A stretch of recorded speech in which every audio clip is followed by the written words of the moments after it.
আসসালামু আলাইকুম ওয়া রাহমাতুল্লাহ।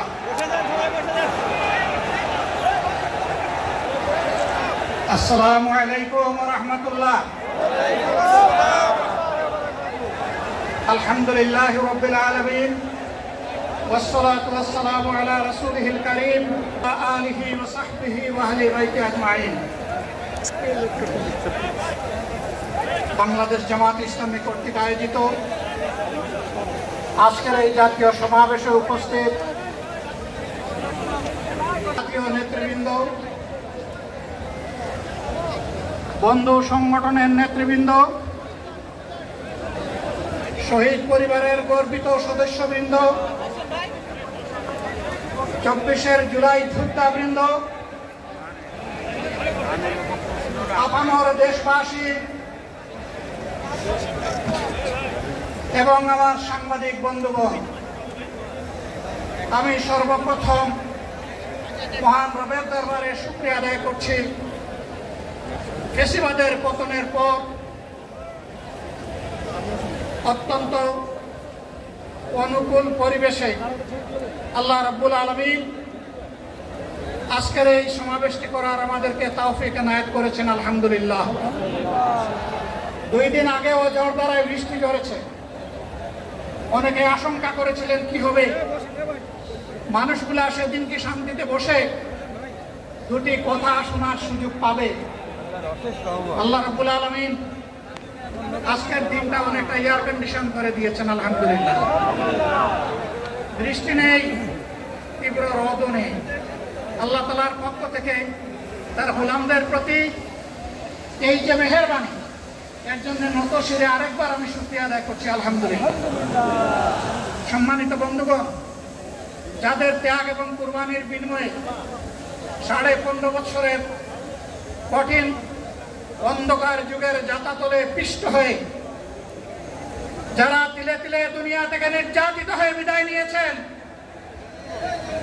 অপশক্তির বিরুদ্ধে প্রতিবাদ করতে গিয়ে বিদায় নিয়েছেন, যারা লড়াই করে আহত হয়েছেন, পঙ্গুত্ব বরণ করেছেন, আমরা তাদের সকলের কাছে গভীরভাবে ঋণী। মহান আল্লাহর দরবারে তৌফিক চাই, বাংলাদেশ জামাতে ইসলামীর অস্তিত্ব যতদিন থাকবে আল্লাহ যেন তাদের ঋণ পরিশোধ করার শক্তিটাও ততদিন আমাদেরকে দান করেন। আমি গভীর পরিতাপের সাথে আপনাদেরকে জানাচ্ছি, আজকের এই বিশাল সমাবেশ আয়োজন করতে গিয়ে আমাদের তিনজন ভাই ইতিমধ্যেই দুনিয়া থেকে বিদায় গ্রহণ করেছে। খুলনার দাগপুর উপজেলার আমির জনাব মৌলানা আবু সাইদ বিদায় নিয়েছেন। পাবনার বয়োজ্যেষ্ঠ একজন মুরব্বী জনাব মুস্তাফিজুর রহমান, তারা এই আয়োজনে আসতেই পারেন। আসার পথেই আল্লাহ তাআলা তাদেরকে তার কাছে তুলে নিয়েছেন। আরেকজন ভাই এখানে অসুস্থ হয়ে তিনিও ইন্তেকাল করেছেন, শাহ আলম। মহান রবের দরবারে দোয়া করি আল্লাহ তাআলা তাদের উপর রহম করুন, তাদেরকে ক্ষমা করুন, জান্নাতুল ফেরদাউসের নিয়ামত তাদেরকে দান করুন, তাদের আপনজনদেরকে আল্লাহ তাআলা সবরে জামিল আতা করুন। সম্মানিত ভাইরা, আবু সাইদরা যদি বুক পেতে না দাঁড়াত, এই জাতির মুক্তির জন্য যদি বুকে গুলি লুফে না নিত, হয়তো আজকের এই বাংলাদেশটা আমরা দেখতাম না। ইতিমধ্যে হয়তো আরো অনেক মানুষের জীবন ফ্যাসিবাদীদের হাতে চলে যেত।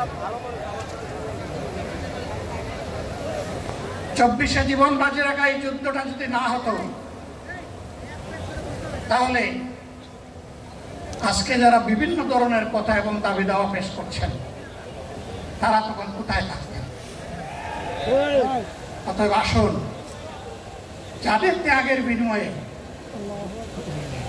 আল্লাহ তাআলার এই নিয়ামত পাওয়া, তাদেরকে যেন অবজ্ঞা এবং অবহেলা না করি।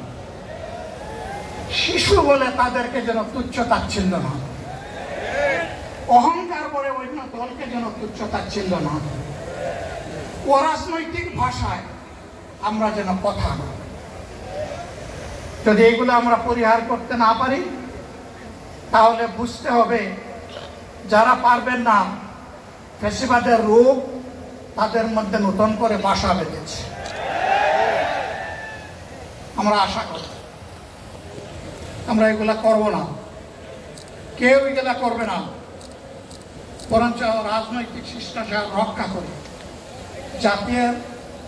জাতীয় ঐক্যে বীজতলাটা আমরা সবাই মিলে একসাথে তৈরি করবো ইনশাআল্লাহ।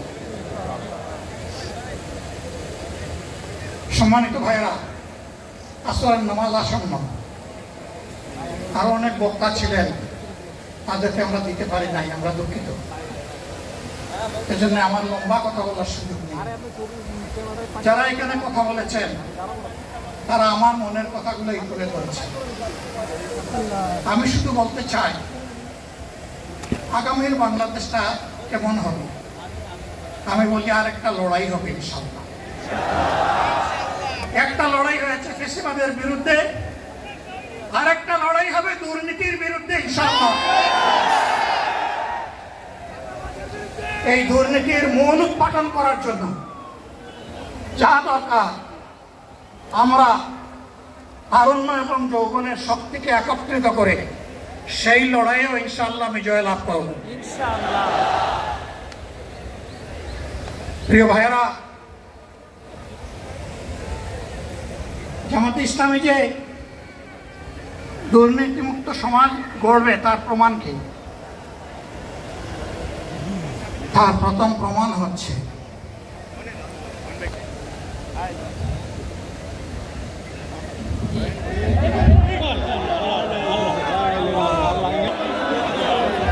আমি বলেছিলাম দুর্নীতিমুক্ত বাংলাদেশ ইনশাআল্লাহ সবাইকে নিয়ে আমরা গড়ব। আমরা কথা দিচ্ছি, বাংলাদেশ জামাতে ইসলামী যদি আল্লাহ তাআলার মেহেরবানি এবং সরকার জনগণের ভালোবাসা নিয়ে সরকার গঠন করে, তাহলে চেয়ার দিচ্ছে না, চেয়ার